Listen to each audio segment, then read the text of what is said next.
Okay, good to have you back again. And this is supposed to be our last segment and the discussion because we are still on. The news will come at 9 and then the sports will follow all. A Good Morning Anambra show. All right. Glad to have you back. I'm still here with Theophilus. Glad to have you back. I'm my wife. Okay. And then we have been joined by Engineer Dike Ndulue. Engineer Dike Ndulue is a former permanent secretary in the Ministry of Information 1, Minister of Works 2, and then retired from the Deputy Governor's Office, also I say PAMSEC. I would like to welcome you this morning, Dr. Dike, Engineer Dike Ndulue. Thank you very much, listeners. Please watch and hear from us. Okay, you've been here once and you are here again. And you will keep coming because it does appear you belong to us because you have been in our ministry before. Actually, I served my longest years as a permanent secretary in the Ministry of Information and Culture. That's good. As it were then. So welcome home then. Thank you. You're welcome. Okay, today, if possible, we're going to look at improving productivity and employment. And who want to first of all find out from our guest today, what does it mean to improve productivity and employment, please? Improving productivity and employment is a symbiotic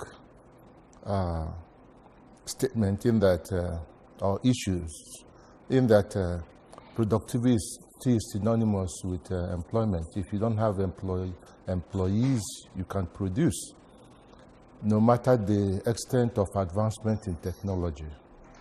And most governments, of course, our Anambra state government, is doing everything possible to create employment, to create job opportunities. Therefore, it has become a primary concern of both the government and the governed on what should be done to increase productivity. Ditto, create employment opportunities. Okay. Now, let us give attention to how we, in most advanced countries, and then as people, our population are growing, the government will be thinking towards what they can do to employ individuals. Can you look at it from what exactly can we do to generate new jobs to tackle the unemployment situation in our country particularly?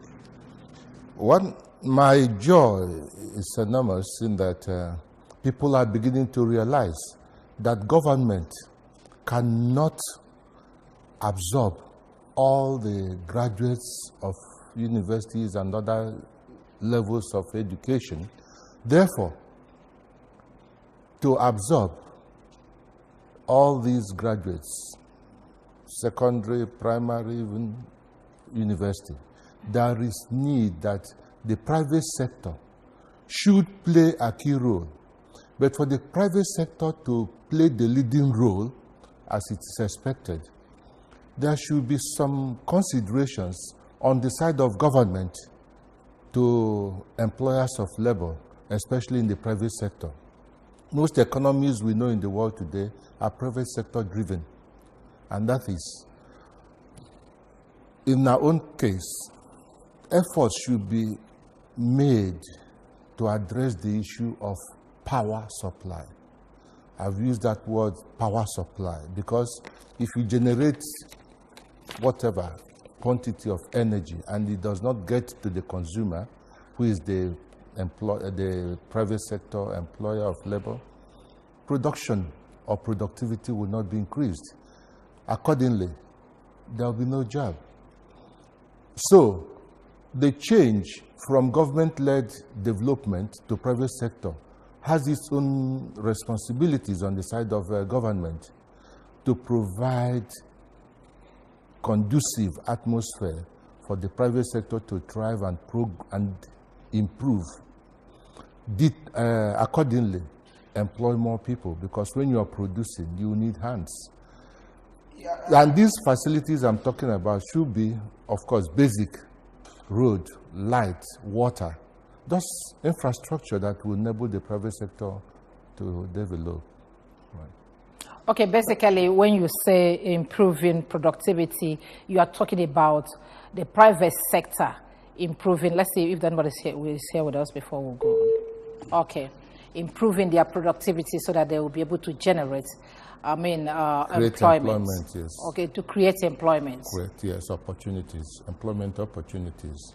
And of course, in the 70s, up to a certain period in the 80s, government was into every business, manufacturing, services, name it. And because government is not a good business entity, most of those things came to a halt. They became moribund. And transport, for instance, starting from air, land, water, transportation, hospitality industry, production of goods and services by government, all these came to a halt at a certain time because government is not a good business entity. They are good in providing services, infrastructure that will enable the private sector to take the lead. And that is where we ought to go, and that is what most governments like the present, the incumbent in the state, is geared towards. I am worried about when you talk about creating jobs, generating skilled jobs.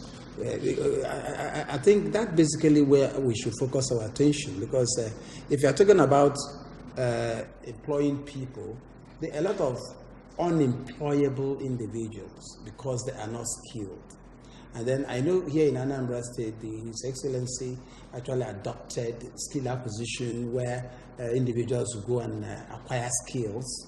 And then when they acquire skills, invariably, they start taking care of themselves and they also employ other individuals. Are you looking at it from the point that how to promote productivity would be giving attention more to skill acquisition endeavors? There is no doubt that training and retraining should be the focus of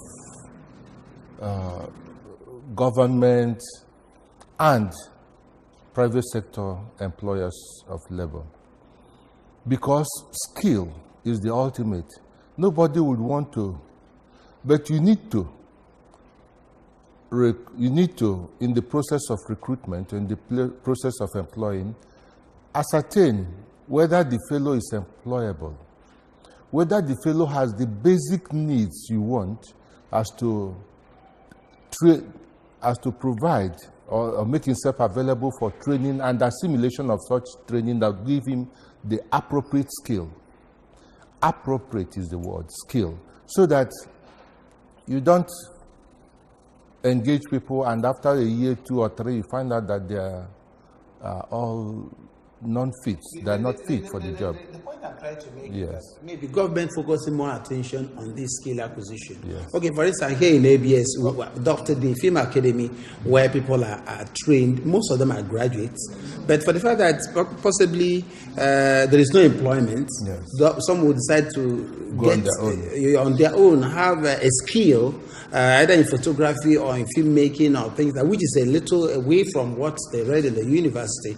And that will actually give them, employ them. They are going to take care of themselves and, of course,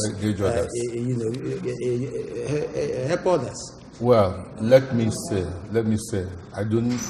Perhaps I got a bit distracted, but skill acquisition by government, it's a very subtle infrastructure. Because they are not training them to employ them. The government is training to make the trainees self-sufficient in that particular skill. So I wholeheartedly identify with that approach. And here in Anambra State in particular, there are so many of them now that even town unions are setting up skill training for their indigents. And it's a good thing. So it's laudable. It is laudable. Okay, General, now let's look at improving productivity in organizations. Okay, what do you do in maybe a private sector or any government-established agency to increase productivity so that it is assured that it is what you employ to do that you are doing and by extension improving? That is true. Improving productivity in private sector or even in the public sector, because here, for instance, you offer something that you cannot get elsewhere or what has never been, is because the staff are motivated. Square pegs are in square holes, round pegs are in round holes. That is one basic thing, because if you want to make a good soup, for instance, the taste of that soup starts from what you buy from the market. Oh, starts from the budget. Well, okay, from the from the budget, of course, from the budget, and eventually what you buy from the market, because it's the same thing with employment and motivation. If you recruit the right persons, not by complimentary cards, not by any other form, but objectively, you will get to that level you want, because you will be dispassionate, you will be very objective on your targets. You said, of course, everybody should have a target, what you might call a job content. Now, having done that, you find out, does this recruit or new neophyte on the job require training? If he does, of course, no matter how skilled he is, you must give basic orientation. And that basic orientation, they call it induction or whatever. No matter how skilled he is on the job, you give him that basic orientation. And in the process, you'll be able to spell out all expectations. Now, among the workers too, you must be seen to be very objective. When I say must be seen, I mean the board, the management, to be very objective, not to have sacred cows in your employees, because that is the beginning of failure. You create a level playing ground and motivate them accordingly. I was coming to that because I know, like, there's this saying that says that it is not the number of hours that you put in work, you put into work, but the amount of work you put in those hours that really generate productivity. Okay? Right. And then in that case, you look at accountability in an organization and a whole lot of things that will help provide or improve productivity, and by extension, giving out exactly what you want. There's no doubt. What you said is perfectly right. We are aware that in most setups, in most organizations, for you to meet the target, it's like a race. You are on it, you don't look back. You don't consider. And if you watch the history of top achievers, along the line, even their relations get burnt. Because if you're on his way to meeting his target, he will remove you. And that is the spirit of getting where you want to get to and increasing productivity. What about breaking new grounds? Because some companies, some private sector will realize that what they do is they try this, they look at the masses and see what is really trending, and now they move on to into that. Do you look at it as part of promoting productivity? Of course. You see, the whole gamut of efforts you need, the whole gamut, the entire activities or plans, budgets that go into increasing productivity is dynamic. They are dynamic, rather. They are dynamic. Nothing is static. Nothing is static. So you move with the trend. If you are a fashion designer, for instance, and you sew suits or produce suits for men, and while we are in the 21st century, you are designing the tie people wore in the 14th or in the 1st century, of course you'll be out of business. The same thing applies to breaking new grounds, like you mentioned. I'm breaking the routine. And acquiring the latest in technology in that area, even in newscasting. Right, formally, we know. I don't want to trespass, but we know that it's all part of it. Yes. That's what I'm saying. Yes. Exactly. In the past, from analog to digital. to digital. That is breaking the routine, because it used to be this way and now it's the other way. And then there are other ones like providing upgrading opportunities, providing proper equipment, Of course, there's no doubt that these are, even if the feedback system should be encouraged, because an employee may have the best knowledge of how to do his work, but because he's in a very regimented environment, you say, let me keep my peace. But if you encourage such feedback, you'll be surprised. You come and say, Oga, these things that we have been doing like this over the years is no more in vogue, and it's counterproductive. You say, okay, demonstrate.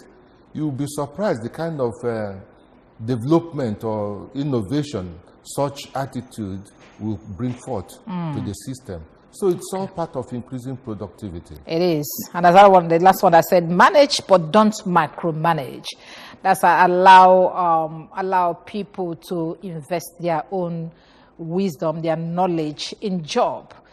Just oversee them, but don't, yes, live their lives. So many things that will make them feel part of the organization, that I am part and parcel. I'm a stakeholder in this organization. These are so many ways to have looked at that who can increase productivity. Yes, there is no doubt. What I mentioned is in tandem with what you've said, and I identify with it also. That is that was why I mentioned having an equal playing ground, encouraging, motivating, and rewarding. All these are all parts or factors in the productivity increase platform. All right. Thank you very much, sir. We'd like to thank you very much for joining us today. And we are talking about Engineer Dike Ndulue, that is a former permanent secretary in the Ministry of Information, where we belong. Also former permanent secretary in Ministry of Works, and retired from the Deputy Governor's office also as a permanent secretary. Is a seasoned public servant. So I'd like to thank you very much for joining us today. Thank you very much. It's my pleasure. It's my pleasure. Okay. And I've been around with Theophilus Okoha. Yes, we are promoting our productivity. Oh, really? How we not? Should have told me. Can you tell me productivity, baby? Well, thank you very much for being on this segment. I will need to stand by after the news, sports segment. Okay, we're not going to give you any sports today, so it's just news at 9 o'clock, and after that we'll keep rolling. Thank you very much. My name is Sijama Uche, and we'd like to thank you for waking up with us this morning, this rainy morning. We'll see you tomorrow. Bye for now.